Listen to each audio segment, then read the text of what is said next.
Hi friends, trend and track ఛానల్కి స్వాగతం. ఈరోజు మనం గొంతు నొప్పి, గొంతులో గరగర, గొంతులో మంట వంటి వాటికి మంచి పరిష్కారాన్ని తెలుసుకుంటాం. చాలా ఎఫెక్టివ్గా పనిచేస్తుంది. గొంతు నొప్పి వచ్చిందంటే ఒక పట్టాన తగ్గదు. మందులు వేసుకున్నా తొందరగా ఉపశమనం రాదు. అలాంటప్పుడు మనం ఇంటి చిట్కాలను ఫాలో అయితే మంచి ఫలితం కనబడుతుంది. ముందుగా మనం ఒక గ్లాసులో గోరువెచ్చని నీటిని తీసుకోవాలి.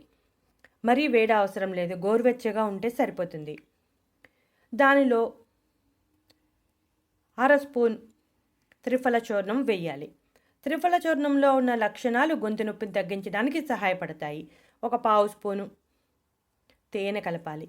తేనె ఆర్గానిక్ తేనె అయితే చాలా మంచిది. నీటిలో త్రిఫల చూర్ణం, తేనె బాగా కలిసేలాగా కలుపుకుని తాగాలి. రోజులో 2 సార్లు తాగితే గొంతు నొప్పి నుండి ఉపశమనం కలుగుతుంది. అలాగే గొంతులో గరగర కూడా తగ్గుతుంది. గొంతు నొప్పి ఉంటే ప్రశాంతత అనేది ఉండదు. ఇది తాగితే గొంతు నొప్పి నుండి తొందరగా ఉపశమనం కలుగుతుంది. చూసారుగా ఫ్రెండ్స్, ఇటువంటి మరెన్నో ఇంట్రెస్టింగ్ టాపిక్స్ కోసం మా ఛానల్ సబ్స్క్రైబ్ చేయండి.